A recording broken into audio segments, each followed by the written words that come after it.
नमस्कार, बहुत स्वागत है आपका। जी मध्य प्रदेश छत्तीसगढ़ देख रहे हैं आप। मैं हूं शिवांगी द्विवेदी आपके साथ। कल मुख्यमंत्री भूपेश बघेल का जन्मदिन था और उन्हें गिफ्ट में मिला था ओएसडी विनोद वर्मा के घर पे ईडी का छापा। ऐसे में अब विनोद वर्मा प्रेस कॉन्फ्रेंस कर रहे हैं, सुनते हैं। विजया पाठक हैं और विजया पाठक ने इसमें एक कहानी लिखी है, सत्य कथा, मनोहर कहानियां जैसी कहानी है इसमें। तो इनकी मनोहर कहानी में ये लिखा हुआ है कि एक कोई रवि उप्पल हैं जो मेरे बेटे के ससुराल की तरफ से रिलेटिव हैं। इसमें लिखा गया है कि एक कोई चंद्रभूषण वर्मा है जो मेरे रिलेटिव हैं और वो उनकी मेरी सहायता से ये पूरा रैकेट चलाते हैं। इस कहानी में लिखा हुआ है। तो एक पत्रकार के नाते आपके मन में सवाल उठना चाहिए कि फिर मैंने इस पर प्रतिक्रिया क्यों नहीं दी।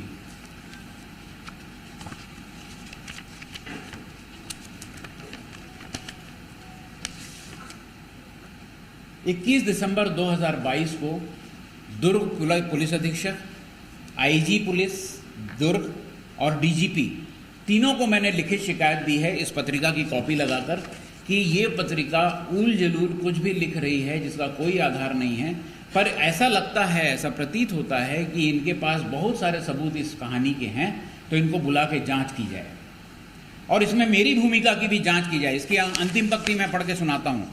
एक जिम्मेदार नागरिक होने के नाते मैं पुलिस की जांच में पूर्ण सहयोग करने के लिए को सहर्ष तैयार हूं और जब भी आवश्यक होगी मैं जांच टीम के सवालों का जवाब देने के लिए प्रस्तुत हो जाऊंगा। ये दिसंबर 2022 को मैंने लिख के भेजा है पुलिस को। कल मैंने ईडी वालों को भी ये कॉपी दी कि ये मनोहर कहानी पढ़ के आप आए हैं। ये जो माननीय पत्रकार हैं, इसके बारे में छत्तीसगढ़ में किसी को बताने की जरूरत नहीं है कि ये कौन है, इनका क्या चरित्र है, इनकी क्या पत्रकारिता है, इनकी क्या पृष्ठभूमि है, किसी को बताने की जरूरत नहीं है। इनके खिलाफ मैं पर्याप्त कानूनी मुकदमे करने वाला हूं, पर्याप्त कानूनी कार्रवाई करने वाला हूं, जिसकी शुरुआत मैं कर चुका हूं। आने वाले दिनों में मैं आप लोगों के लिए उपलब्ध रहूंगा और मैं बताता रहूंगा आपको कि मैं क्या कानूनी कार्रवाई करने वाला हूं। अब सवाल यह है कि इसका आधार अगर यही है तो इनको सबूत लेके आना चाहिए।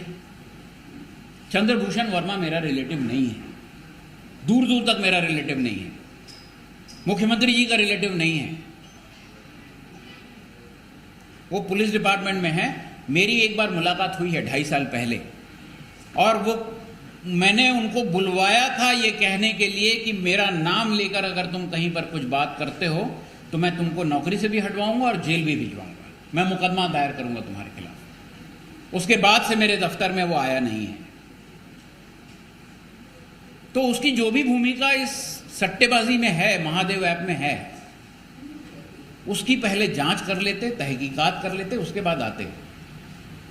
तो ईडी तो इन दिनों इस तरह हो गई है कि कोई कहे कि आपका कान कौवा ले गया है तो कौवे के पीछे भागने लगेंगे। कान टटोल के देखने की स्थिति में है नहीं, क्योंकि उनकी बुद्धि जो है वो कहीं और से संचालित होती है। छापे के दौरान जो बातें हमारी हुई हैं, जब गहने मिल गए, जब उसके बिल मिल गए, तो उन्होंने फोन किया कि सर पूरे जो गहने हैं उसके पूरे के बिल हैं। तो कुछ उधर की आवाज़ तो मैं सुन नहीं सकता था, उधर की आवाज़ में कहा कि कुछ कहा होगा। उन्होंने कहा पर सर पूरे के बिल हैं, एक्स्ट्रा बिल भी हैं जिसके गहने अभी नहीं है पर ये दिखा देंगे बोल रहे हैं। अलग अलग जगह गिफ्ट में दिए हुए हैं या बहू के मायके में रखे हुए हैं। तो वहाँ से निर्देश जो आया, उन्होंने जी सर जी सर जी सर कहा और कहा सर मैं इसको सीज करूँगा। तो जो जांच अधिकारी आपके आ रहा है, जो छापा डालने आ रहा है, वो दरअसल खुद ये फैसले नहीं ले रहा है। तो ये फैसले कहाँ हो रहे हैं, इसका आधार क्या है? या इस पत्रिका में छपी हुई कहानी है, या एक पुलिस वाले का बयान है, या एक गृह मंत्री का सपना है कि किसी तरह जो है इस सरकार में जो लोग भी, इस कांग्रेस पार्टी में जो लोग भी चुनाव के दृष्टि से काम कर रहे हैं, मुख्यमंत्री के इर्द काम कर रहे हैं, कांग्रेस पार्टी के साथ काम कर रहे हैं, उनकी प्रशिक्षण से लेकर चुनावी रणनीति तक काम कर रहे हैं, उन सब लोगों को किसी न किसी तरह से हाशिए पे डाल दिया जाए, जेल में डाल दिया जाए, किनारे कर दिया जाए, या ये एक प्रधानमंत्री की तानाशाही है। एकदम परफेक्ट तानाशाह की तरह जो है वो काम करता है, जिसमें अपने सारे प्रतिद्वंदियों को रौंद दो, कुचल दो, मार दो, जेल में भर दो। विपक्ष नाम का कोई संस्था बचे ही मत, विपक्ष नाम की। इसके अलावा कोई चीज हो नहीं सकती। कोई भी जांच एजेंसी अगर कहीं कार्रवाई करने जाती है तो एक आधार लेकर जाती है। कल मैं बार बार उनसे पूछता रहा कि क्या आधार है, बता दीजिए। इस मनोहर कहानी के अलावा, इस सत्य कथा के अलावा तथाकथित, उनके पास कोई जवाब नहीं था। बोले ये हम आपको नहीं बता सकते। और क्यों करना चाहते हैं? आप सब जानकार समझदार पत्रकार हैं, आप ज़मीन पर रहते हैं, आपको पता है कि यहाँ की राजनीतिक परिस्थितियाँ कैसी हैं और आने वाले चुनाव में परिणाम क्या आने वाले हैं। इन चुनावों के परिणाम को जनता के वोट से बदलने की बजाय भारतीय जनता पार्टी और उनके नेता अन्यान्य तरीकों से बदलने की कोशिश कर रहे हैं। और ये कोशिश क्या है? ये कोशिश ये है कि मुख्यमंत्री के इर्द गिर्द सभी लोगों को लपेट लिया जाए। राजनीतिक दल की तरह कांग्रेस पार्टी में जो लोग काम कर रहे हैं, जो उनके प्रतिनिधि हैं, जो उनके कार्यकर्ता हैं, उन सब लोगों को परेशान किया जाए, प्रताड़ित किया जाए, जेल में भर दिया जाए, या इतना डरा धमका दिया जाए कि वो चुपचाप घर पे बैठ जाएं।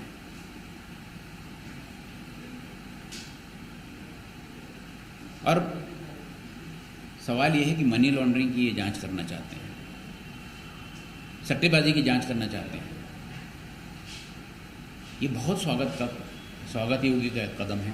छत्तीसगढ़ पुलिस भी जांच कर रही महादेव ऐप की, बहुत लोगों को गिरफ्तार किया है। और पहले हम लोग प्रेस कॉन्फ्रेंस कर चुके हैं कि जब छत्तीसगढ़ की पुलिस यूपी में जाती है गिरफ्तार करने के लिए, तो यूपी पुलिस जो है छत्तीसगढ़ पुलिस पर कार्रवाई करती है कि ये सट्टेबाजों को मत पकड़ो। और सट्टेबाजी के खिलाफ आपकी भावना क्या है ये हम समझ रहे हैं। लूडो जैसे खेल को केंद्र सरकार के नियमों ने जुए में बदल दिया है, क्रिकेट के खेल को जुए में बदल दिया है, शतरंज को जुए में बदल रहे हैं। केंद्र सरकार के नियमों, जीएसटी लगा रहे हैं। लूडो पे जब सट्टा खेलोगे तो जीएसटी लगेगा। ये राज्य सरकार नहीं कर रही है, ये भूपेश बघेल जी नहीं कर रहे हैं। ये केंद्रीय गृह मंत्री और केंद्रीय वित्त मंत्री के प्रधानमंत्री की सहमति से ये कानून बना है कि लूडो को सट्टा बनाओ और सट्टे पर जीएसटी लगाओ। तो जो लोग जुए पर सट्टेबाजी कर रहे हैं, जो साधारण लूडो जैसे खेल को सट्टेबाजी में बदल रहे हैं, वो यहां पर आकर बता रहे हैं कि हम सट्टेबाजी की जांच करेंगे।